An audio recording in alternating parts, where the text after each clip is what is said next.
You ready, Betty? Welcome to the Whiskey Vault. I'm Daniel. I am Rex. You read ahead, didn't you? I did. Yeah, don't do that. That's a funny question. Yeah. Wasn't intending to be funny. No. It wasn't intending to be funny, but we'll get to the questions later. Yes. This is Canadian. It's Alberta Premium Rye Cask Strength, a gift from Richard Amiro. Richard Amiro, you magnificent bastard.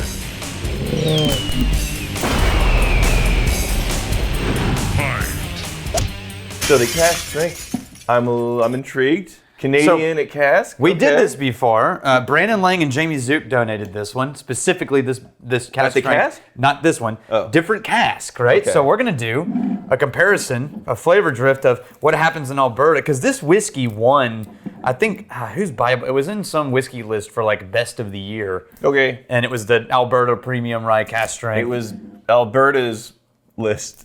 This is Alberta Premium's list. No, this is legit one of the whiskeys that a lot of Our moms say this is the best whiskey in the world. No, that's Iron Rye.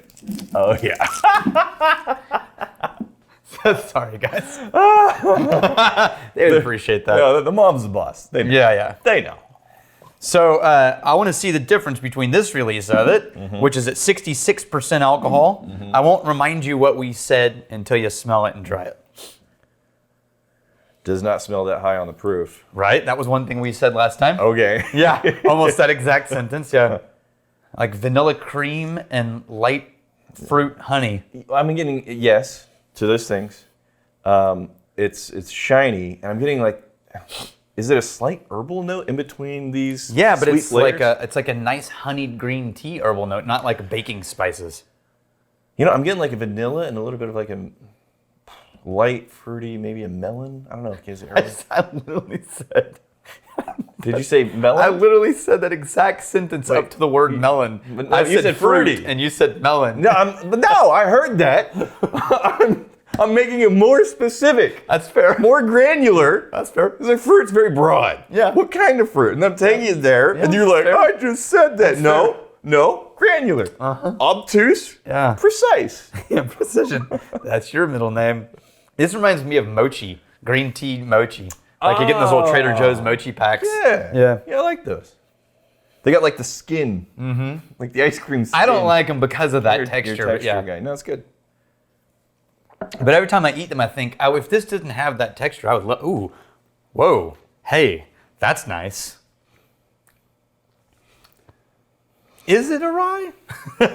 I'm getting the herbal. More so on the taste. It took a second though. It had to like sort of open and It lands spread out. It lands with Densely sweet. an herbal note for me. And the woody note is kind of showing up towards the end. So that proof, you definitely experience it more on the taste. But this is not throwing you around at all at 66%. It's a slow burn. Yeah. Right? Long, 'Cause lingering. I'm just now finally starting to feel the 66% in the throat here. That heat. But yeah, we can compare. This is Brandon and Jamie's edition. Now, the thing about this one is it's actually 65.1. It's 1% alcohol lower. Well, it makes all the difference in the world. Any color difference? Not really. I'd say it's about a 1%. Ish. Ish. Hold on. Whoa, that's totally different. This is a very different animal. I mean, it's obviously the same cornerstones, the same base elements, but around the edges, the wrapper on this. way more densely brown sugared sweet on the one we just had. Yeah. The old one, a little more, not phenolic is the wrong word. See, I get more brown sugar on the old one. I'm getting the reverse. But it's brown sugared herbal note. That herbal sweet note, so it's turned up. I will say this. It's more herbal on Yeah. the one that we're doing today. Yeah. The older one, it is more of like, To me, it smells drier. yeah, it's an antique wood. Yeah. It's an antique woody note with, Oh, it's spicier. The older one is spicier. this is a little bit more, has a little bit more depth to the flavors on this. Yeah, there's more going on in this one. This one is just really focused, dense, and heavy. Right. Now, And then sort of just unfolds. this is Cask Strength Rye. What is all this wording here in the different language? Yeah, it's just a different label. It's probably released in Quebec or Canadian something. Rye whiskey. Okay, limited edition. So this is the limited edition. This is the first one that we had from them. Yeah. They're Both limited, but yeah. Well, okay, but the one that says limited edition right here. The one that says limited edition with another But language. with French under it. words, yes. I think I like this older one a little bit better. I do too, actually. Yeah. But the one thing this is so weird, what keeps popping into my head, have you ever like aired up an air mattress with a pump and it starts all folded up and then you just plug it in and brrr, and you just watch it sort of open up and fold out as air fills? Yeah. That's what this one feels like, a slow motion unfolding. Yeah. You know what I mean? And the thing that also unfolds very, very slowly is the proof. Mm-hmm. The effects of that 66% is mile high. It's like eating a pepper that doesn't like bash you out of the gates, but like 3 bites in, it's starting to sort of grow, and you're like, oh, there it is. Yeah, it takes it tricks you into taking those 3 bites. Yeah. Because if it's immediately hot, and then it's just a hovering glow. if it's immediately hot, you take a bite and you back off. You give it the room it needs. But the ones that sneak up on you, you're digging in, and then you realize, Yeah, the worst is when I get breakfast tacos with a bunch of Serranos, and I take one good solid bite of a breakfast taco and realize all the Serranos in the taco were piled onto one side of the taco. You're like, oh, okay, that's what we're doing today. This to me is more. It's more caramel. It's more. I still get more brown sugar in this, but I know what you're saying. It's a brown sugar combined with herbal. Yeah, which shoves it. It's a different direction. Yeah, but very different. I mean, come inside the same flavor profile, but comparatively, I'm surprised at how different they are. These would be options in a barrel pick.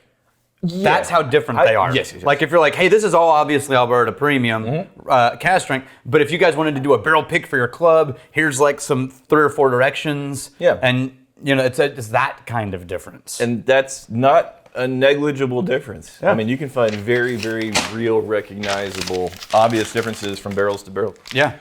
Michael Kavanaugh. Rex Williams. I was wondering some about the production of whiskey. Yeah. Specifically cost. How much does the corn cost? I would ask a pirate friend of mine, but I'm afraid he'd say it's a buccaneer. Yeah. See, how much does corn cost, Rex? The reason why I knew that was suspicious, right? I wasn't even getting to the end. The reason why I knew that was suspicious. Get off. I wanted to read it again. Get off. Go ahead. Yeah. Is because he's asking me about the production cost of grain. What are you doing? Yeah. It's got to be a setup. This is. How dare you? Do you want to know the answer to his question? Miles Farrell. I can give you a real answer. It's not a dad joke. Well, it depends on the variety. But yeah, but pretty much the standard is somewhere between $10-15 a pound. You're talking about yellow dent? Seed corn. The yellow dent corn? And in organic, somewhere between like $20 and $30. It's like double, basically, for organic. We do a 100-gallon mash for our baby still right now every time. Yeah. So it's roughly anywhere from $100 to $160, depending on the type of corn. Yep. Per run of 100-gallon mash. Bloody Butcher can be like it's mini high 20s to 30s. Yeah, it's a lot of money. Yeah. Yellow dent is the most commonly used corn because it's cheap and easy to get your hands on. Oh, by the way, that's not per pound. That's per 50-pound bag of grain. Fine. Yeah. Fine. Miles Farrell. So I'm new to whiskey. My first purchase was a store pick full-proof Weller. Oh. I struggled deciding if I liked whiskey. I found that drinking it neat was the way I enjoyed it the most. But still struggled. Because he's new to whiskey and you got full-proof thing. Anyways, I purchased... No, he's just talking about it's a specific release from Weller. I purchased a Scotch to see if that was more palatable. I found that it was. I watched shows to try to educate myself on what I was supposed to be looking for from a whiskey. But once again, it wasn't clicking until I opened a WB Saffel and a store pick Rebel along with the Wellers. Then like a light switch, tasting and smelling all of the things together, I was blown away by everything that was going on. Now I have come to the conclusion that this might get really expensive for me. Had anyone else ever had a similar experience getting into whiskey? The expense? Yeah, no, this is very common. It's exactly what we try to teach in school is the understanding going from alcohol to complexity does not happen in a slow glide. It seems to happen all at once. After enough experiences. After enough experiences. Yeah. So it's like nothing. Holy shit. Yeah. And a critical part of what he was describing was the comparative tasting. Yeah. That really helps give you that reference points, that framework to start to pick out those differences, those complexities. What's actually happening in your brain is you drink enough alcohol, your brain is originally trying to warn you about alcohol intake. So you sip alcohol and your brain goes, what are you doing? Eventually, if you do it enough, your brain effectively just gives up warning you. And that's when all the other flavors show up. And it's less like a ramp and more like a breaker switch, right? Like you just plugged, everything's working, everything's going, you plugged in one thing too many, snap, the breaker pops, right? So I always find that really fascinating. And I also get more baking spices on that older one. Yeah, absolutely. Here's the thing, that somebody wrote this up, they said, this is the best in the, I don't know who. Yeah. For me, and this taste is very subjective, we've said that continuously for years now. This would be like in the top half, but best in the... what? It depends on if you like rye or not. Kurt might really love it. Top half. Kurt Miller. There's nothing wrong with it. Top half, but man, the subjectivity. And they're so different. So like say you gave this one the award. I know. And then everyone buys this one. There's like 20% difference in that thing. All right, now here's the fighting, stealing, and drinking. If you fight me, I fight for a friend. You steal, may you steal your liver star. And if you drink, may you drink with us. Oh, Lord. It's over here. It's over the bottle Lord.